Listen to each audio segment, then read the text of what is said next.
Feesbuukiin wal baranii, tiiktookiin adda bahanii.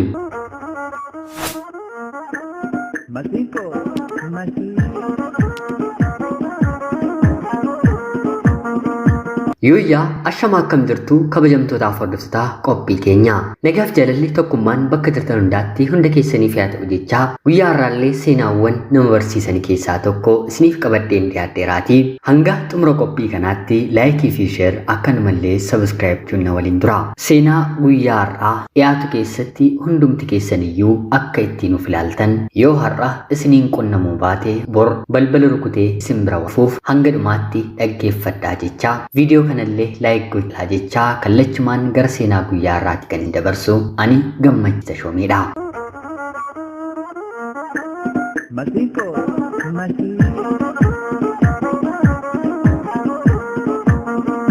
Icciitii nama bara kanaa beekuuf sooshaal miidiyaa fayyadamuun gahaadha.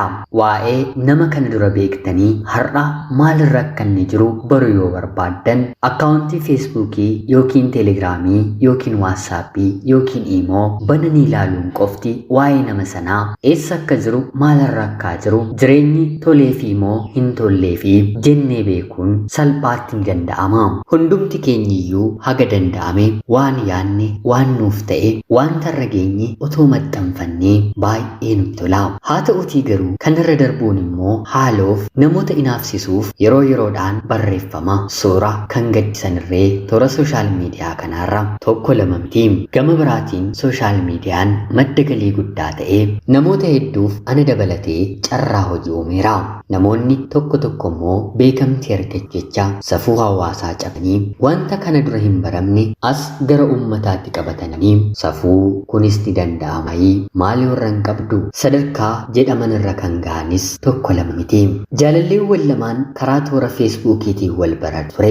Jaalalleewwan kunniin bakki dhaloota isaaniis afaan dubbatanis garaagaraa. Haa ta'utii garuu inni dhiiraa suuraa isheen dubartiin guyyaa guyyaadhaan sun bareedina isheen booji'uun karaa keessaan yookiin immoo midhaan haasofsiisuu eegale.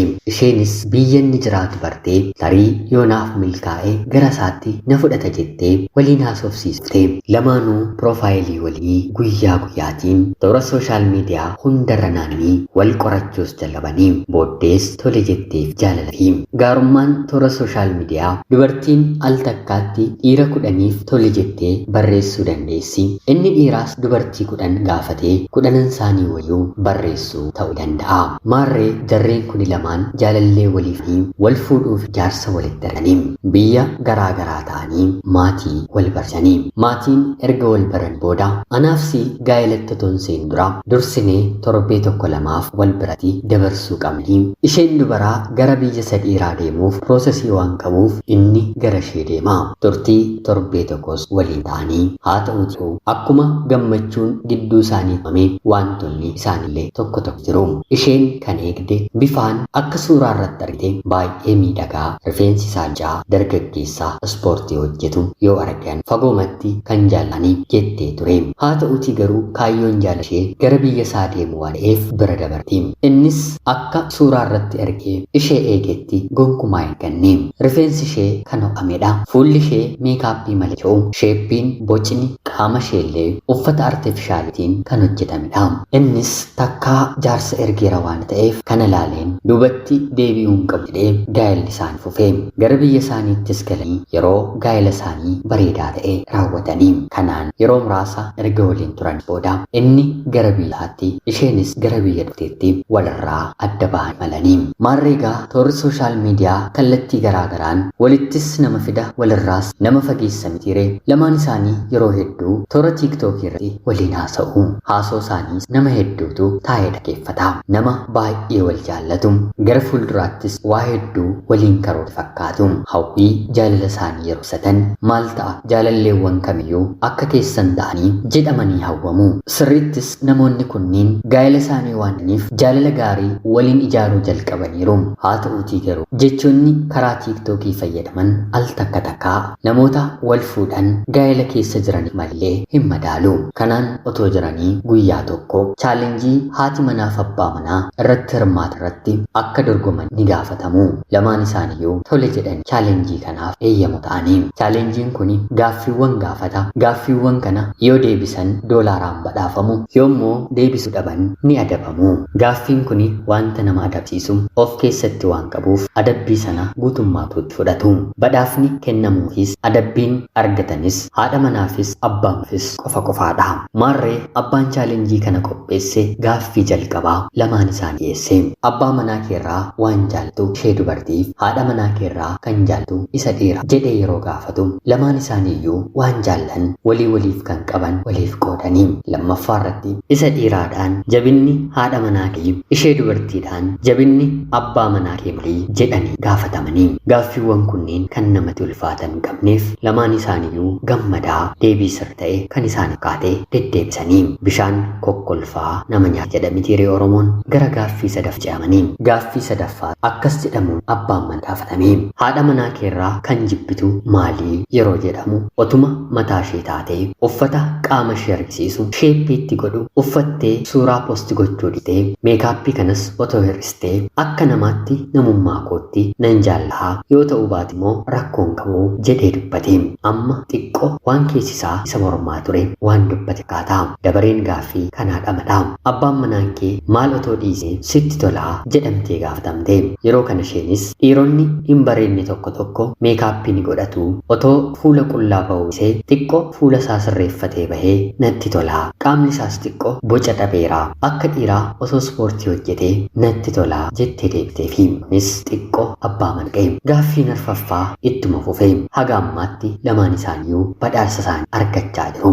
Gaaffii arfaffaa irratti inni abbaa manaan akkana jedhamuun gaafatame. Dadhabinni haadha manaa maali yeroo jedhamu innis haga ammaatti yeroo muraasan waliin jiraadhee haa ta'uutii garuu nyaata hojjechuu hin dandeessu. Fooliin dubartii jedhu irra hin jiru.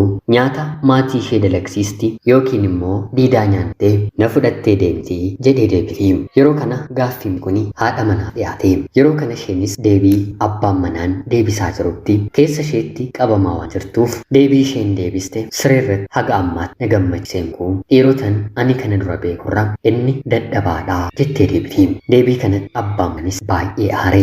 Otuma hordoftoonni isaanii laayiviidhaan isaan ilaalaa jiranii miirri lamaan isaanii jijjiiramu jalqabe. Gaaffii shanaffaa inni dhumaa gahe. Abbaa manaa gaafatame. Miira aarisa jira. Hiriyoota haadha manaa kee keessaa tarii filannoon otoo siif kenname eenyuutiin fuudhuu dandeessaa jedhame gaafatama. Yeroo kanannis hiriyoota sadii miinjolii ta'an sadanuu akka isa madaalii fi otoo isheerraa adda bahee isaan keessaa tokko kan dafee eeyyamamaa ta'eef fuudhuu nan danda'a jedhee deebiseefi. Gaaffiimti wal fakkaatu haadha manaa dhiyaate. Isheenis miira aarii keessa waatuuf hiriyoonni isaa isarra badaan jiranii. Haa ta'uutii garuu dirqama yoo natti ta'e minjeesaa sadaffaa ijji kiyya ilaaleera. Biyyuma sana waan jiraatuuf otoo tarii abbaa manaa kiyya waliin addan bahee isa waliin yeroo gabaabaa keessatti waan walii galu fakkaata jettee deebite. Lamaan isaanii chaalenjii kana darbanii maallaqa badhaafamanii haa ta'uutii garuu bulanii gara liiviitiin dhufanii gaaffii chaalenjii irratti waliif deebisaa turaniin wal komachuu wal arrabsuu atuu kana jennaan anis kanan jedhee jechuu walitti fidanii. Namoonni sooshaal miidiyaa hordofan gara biroon immoo wantoota isaan chaalenjii irratti deebisan kukkutuun mi'eessuun itti dabalanii bifa adda ta'een gaa'elli isaanii otoo hin qoodaniin akka adda ba'anitti odeessuu jalqabanii. Maarreegaa gaa'elli lafa hin qaban kuni arrabsoo tiiktookii irra qabameen bilookkuu wal gochuun hanga dhumaatti wal gaggeessanii. Inni abbaa manaan hiriyoota haadha manaa isaas hin arganne, isheen haati manaas miinjee abbaa isheen arganne. Chaalenjii irratti hirmatantu gaa'ela jalqabe hir'ina isaanii wal danda'anii imaluuf jalqaban addaan kute. Har'a namoota hedduu toora sooshaal miidiyaa irratti gaa'ela qabaatanii piraankii dalagan ilaalaa jirtu. Yeroo dhiyootti toora sooshaal miidiyaa irraallee seenaa yaadatan jiraata. Kun hunduu kan ta'e waa'een eenyummaa nyaa toora sooshaal miidiyaa hanga argamutti darbee kan argamu ta'e gaafa gammachuu keenya baga kanaan siin ga'e warri nu jedhan gaafa walitti buun immoo walitti nu araarsuurra isheen kana siin jettee waliin jiraattamoo inni akkana siin jedhee isa waliin jiraattamoo gara jedhamuun fidaa. Chaalenjiiwwan gama tiiktookiitiin dhufan daaraa ofitti dibi daakuu ofitti naqi qaaraa cuffadhu kunillee salphaadha. Tapha ijoollummaayuu nama yaasaa. Haa ta'uutii garuu gochaawwan safuu ta'an guyyaa guyyaa dubartii irraa dhiirarraas argaa oollu qaamni dhaabaa jedhu yoo jiraatu baate nutis bor sammuun keenya miicame gara isaaniitti dabalamuun gochaawwan kana dalaguu eegallaa. Har'a toora sooshaal miidiyaatiin wal dhungachaa viidiyoo waraabanii kan san nama tokko nama lamati. Har'a yeroo dargaggummaa darbaa bor gochaa kaleessa raawwatanitti guyyaan gaabbanii dhufa. Inni dhiiraa gahoomee ijoollee dhiiraa horataa isheen dubartii geessee ijoollee dubartootaa horatti. Nuti erga bilchaannee ijoollee keenya maaliif kana gootu jennee gaafa gaafnu ijoolleen keenya viidiyoo nuti kaleessa wal dhungachaa wal arrabsaa toora sooshaal miidiyaa of mul'isaa turreen ragaa dhiyeessituu yeroo keetti kana gochaa ta'a jedhanii abboomu didu. Kan baay'ee na gaddisiisu guyyaa koo barattoonni dubaraa kutaa 3 baratan daree keessa taa'an fiilmii wal qunnamsaa ilaalu. Barsiistuun argitee moobaayila harkaa fuutee gara biirootti. Kanaanis ijoolleen kun gara biirootti waamamanii eenyutu fiilmii kana bilbila keessan irratti waraabee maaliif immoo ilaaltu isin ijoollee miti jedhamanii yeroo gaafan haatii fi abbaan keenyiyyuu nu dhokatanii dhoksaadhaan ilaalu maal ta'a nutis isaan dhokannee yoo ilaalee jedhanii deebisaniifi. Dhukkubni karaa moobaayilii viidiyoo suura sagaleedhaan faa jiru kan beekan warra guguddaaf ga'eessotaaf otoo ta'anii ijoollee kutaa 1-2 baratan irratti illee dhiibbaa guddaa uumee ammumaan safuun maal akka ta'e daganii safuu malee akka jiraatan dirqisiisee galchaa jira. Tiiktookii, yuutuubii, feesbuukii irraatii viidiyoowwan garaa ijoolleen ilaalaniin akka viidiyoo kana ta'uuf hiriyyaa gita isaanii barbaadanii hidhii keessa hongatu haalota umrii kanaati irraan eenne walitti argisiisuuf yaalu. Kun hunduu kan ta'e gochaa har'a nuti dhaabii dhiis wal jechuu dandeenye maallaqa argamu irratti qofa xiyyeeffachuun icciitii gola keenyaa qaama hariiroo waliin uumniliin dhoksinee taa'unni waan alatti baasee icciitii keenya hin dhoksannu taana moo gaa'illi keenyis akkanuma adda ni qoodama. Dubartiin dhiirri gaa'ila adda bahee keessa immoo yoo waaqayyoon sodaachuu baatan jechoonni dubbatan akkuma isin toora sooshaal miidiyaa kanarratti dhagaa argaa ooltanii. Ijoolleen koo maal naan jetti, obbolaan koo maal naan jedha, namni maal naan jedha sodaa akkanaa hin qabanii. Inumaa namarraa dhimma maal qaba, namni hinna jiraachisamu hinna bulcha jechuun arrabsoo darbachaa oolu baay'ee ulfaataadha. Barri keessa jirru kan ammayyoofne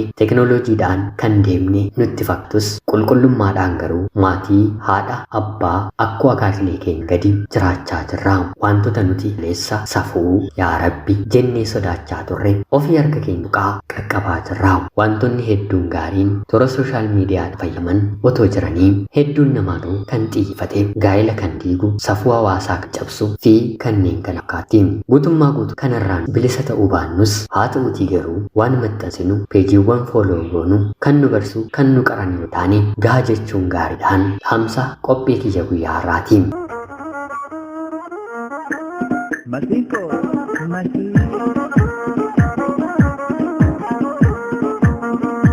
Egaan jaalatamtootaaf hordoftoota qophiinyaa seenaa guyyaa har'aarraati illee waa'ee iddoo akka barattan homaa shakkii tokko illee hin qabu. Hanga yoonaatti yeroo keessanaaf kennitanii dhaggeeffachaa turuu keessaniitiif guddaa galatoomaa jecha laayik, sheerii fi sabskiraayib gochuullee akka hin daganne kabajaan isin gaafadha. Qophii seenaa gara biraatiin hanga walitti deebinutti bakka turtan maraan si gaarii.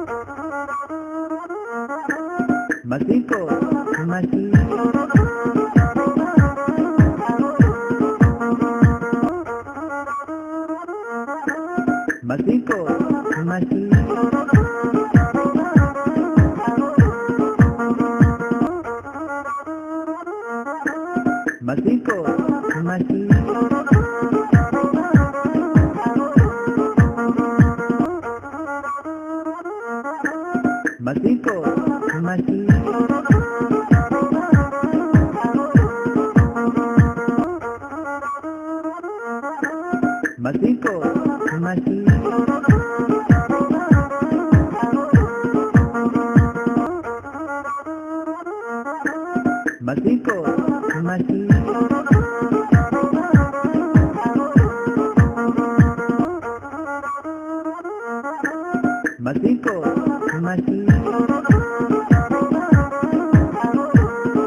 Masiko, Masi.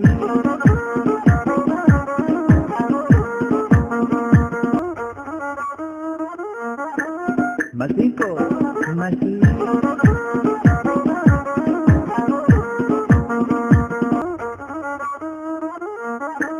Masiko, Masi.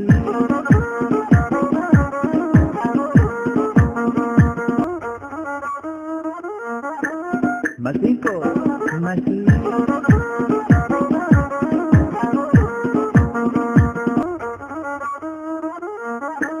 Masiko, Masi.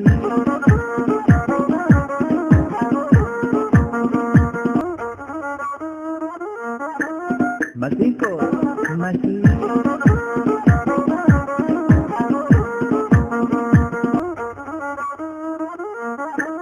Masiko, Masi.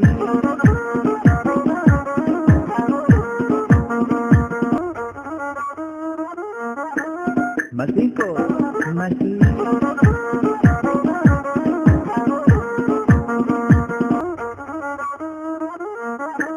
Masiko, Masi.